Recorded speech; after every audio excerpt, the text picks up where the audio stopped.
सौरभ शर्मा मामले में नया मोड़ सामने आया, जिसके बाद उनका सरेंडर एक नया विवाद बन गया। इस घटनाक्रम के बाद विपक्ष और सक्रिय हो चुका है और हमलावर हो चुका है।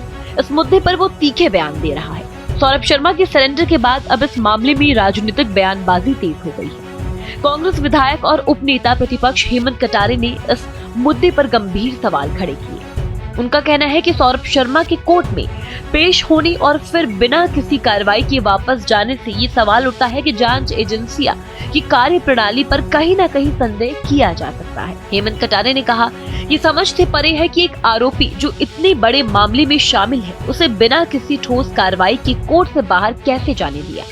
जांच एजेंसियां इस मामले में क्या कर रही है? क्या ये सिर्फ एक दिखावा है या फिर सच में किसी बड़े प्रभाव के तहत कार्रवाई नहीं की जा रही? उन्होंने आरोप लगाया कि सौरभ शर्मा को जांच में लगातार बचाया जा रहा और सरकार के दबाव में जांच एजेंसियों ने कोई प्रभावी कदम नहीं उठाए। इसके अलावा कटारे ने ये भी कहा कि यदि ये मामला ऐसे ही चलता रहा तो जनता को विश्वास नहीं रहेगा कि न्याय मिल भी पाएगा या फिर नहीं। सौरभ शर्मा, जिसको पूरी मध्य प्रदेश की पुलिस तलाश रही है, आज मुझे ज्ञात हुआ है बड़े ही विश्वसनीय सूत्रों के द्वारा कि वो ऐसी फरारी के दौरान भी भोपाल कोर्ट में पहुंचकर सरेंडर की एप्लीकेशन फाइल करके निकल गए हैं। तो ये एक जांच का भी विषय है कि क्यों जांच एजेंसियों ने सौरभ शर्मा को इतनी छूट दी। यदि वो वास्तविक ये बात सही है कि वो कोर्ट पहुंचे और कोर्ट पहुंचने के बाद भी पुलिस ने गिरफ्तार नहीं किया है, तो ऐसे किन भाजपा के नेताओं का संरक्षण है इस व्यक्ति को, जिसको पूरी मध्य प्रदेश की पुलिस तलाश रही है, वो भोपाल कोर्ट में आकर के एक एप्लीकेशन फाइल करके चले जाए सरेंडर की।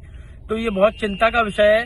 क्या जांच एजेंसियां निष्पक्षता से जांच कर भी रही हैं कि नहीं, या फिर कोई भारतीय जनता पार्टी के बड़े नेताओं का दबाव तो नहीं है?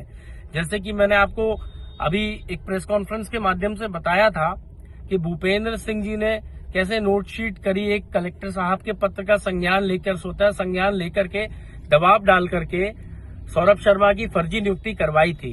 तो क्या किसी भाजपा के नेता का दबाव है या फिर सौरभ शर्मा की जांच एजेंसियां सही से जांच नहीं करना चाह रही हैं, क्योंकि इसमें भाजपा के नेता संलिप्त है?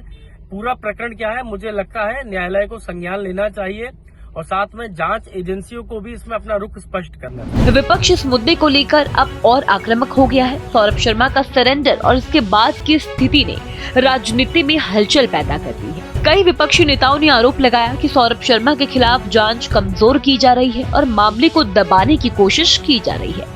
विपक्ष के आरोपों के बीच अब सवाल ये उठता है कि क्या सौरभ शर्मा के खिलाफ जांच निष्पक्ष और पारदर्शी तरीके से की जा रही है? क्या सरकार और जांच एजेंसियां इस मामले को सही दिशा में ले जा रही है या फिर नहीं? या कहीं न कहीं राजनीतिक दबाव का सामना उनको करना पड़ रहा है? हजारों लोगों की नजरें अब इस पर टिकी है कि सौरभ शर्मा के मामले में आगे क्या होता है। इस बीच जनता और राजनीतिक दलों की उम्मीद है कि जल्द ही मामले में कोई ठोस कार्रवाई की जाएगी, जिससे सभी को न्याय मिल सकेगा।